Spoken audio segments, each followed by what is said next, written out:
to do a video ranking the Yonko pre-Timeskip, so here we are. Also, I'm not just ranking the 4 Yonko individually, I'm also taking into account their crews and the influence they had over the world. With that in consideration, let's rank them. And in 4th place, we got Whitebeard. No matter what you say, Whitebeard accomplished everything he wanted to in his lifetime. Unlike other pirates, Whitebeard's goal was to find a family, and he accomplished that goal. And because the Whitebeard pirates are a family, they have an intense loyalty to their captain. The only other Yonko crew I believe has the loyalty to the levels of Whitebeard's crew is Shanks, the red-haired pirates. They have a solid fleet, solid commanders, could keep up with any other commander on this list, by the way. But Whitebeard was at the end of his rope. The Marines felt as if they could take on the entirety of the Whitebeard pirates, which I don't think they'd feel the same about any of the other 3 Yonko. And we know, the Marines wouldn't have tried to sweep Whitebeard if they didn't think they couldn't. And yes, nobody won at Marineford, but their goal was successful. Whitebeard did die. And in 3rd place, we got the red-haired pirates. Without this info, I'd put Shanks in last, but knowing Shanks' lineage, where he comes from, puts him a lot higher. Knowing Shanks has pull with the Gorosei and can talk to the Gorosei and they will hear him out is a big plus. Though I don't think that Shanks was stronger physically than Old Man Whitebeard, he clearly has the better hockey out of the two, especially out of Old Man Whitebeard. Don't think I'm talking about Prime Whitebeard. We also just really don't know about Shanks' crew outside of Ben Beckman, Yasop, and Lucky Roo. And we really don't even know about those 3 guys, so it's not much to talk about within Shanks' crew. Red-Hair's fleet is also notoriously weak, as stated in the manga. Once again, the only reason Shanks isn't last on my list is because the influence he has on the world. He himself isn't an outworldly demon like Big Mom or Kaido, nor does he have a gigantic crew like either of the 3 Yonko, but it's the influence he has over the world that brings him to the spot of a Yonko. And in 2nd place, we got the Big Mom Pirates.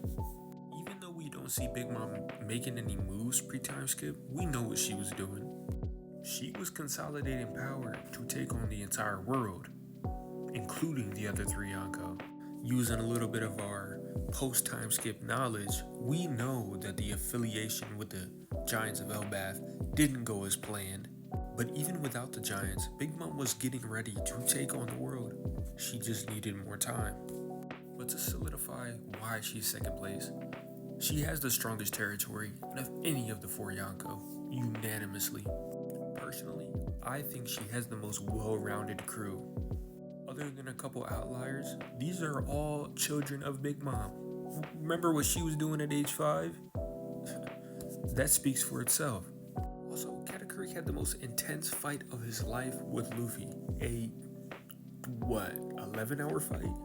He most definitely had a hockey bloom, and he most definitely will be back. I saw Gale make a point like this. Shout out Gale. If the Big Mom Pirates were at Marineford, all Cracker has to do is start clapping those hands, and he is the fleet. She could pull up with just her ship, Big Mom ship, Cracker, and a couple of maybe the Sweet Commanders, and they could get to town on Marineford. While all the fodder is dealing with Cracker, who do you think's holding back Big Mom? Moral of the story, don't downplay Big Mom. And in 1st place, we got the Beast Pirates. And honestly, I would say Kaido and Big Mom are interchangeable as 1st and 2nd place, but there's one reason why they aren't and why Kaido is 1st place and why she is 2nd.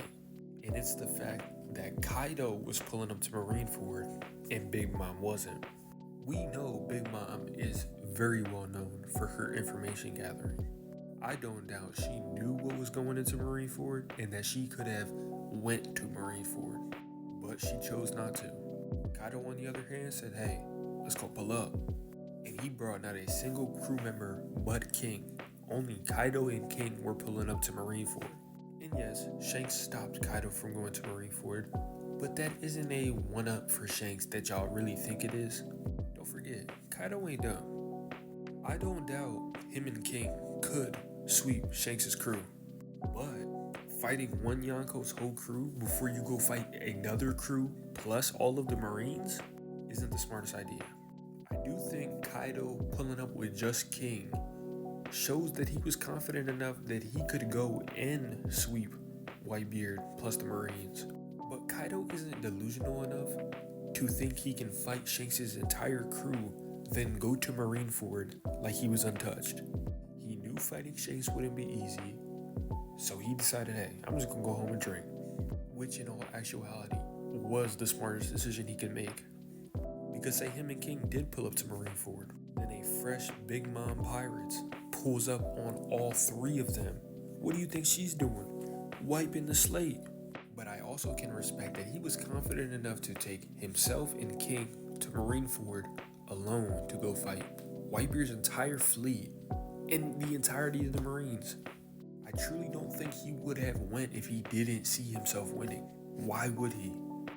And that's my ranking of the 4 OG Yonko, using a little bit of my post Timeskip knowledge, cheating a little bit. But if y'all think someone should have been ranked differently, drop a comment. Let's talk about it.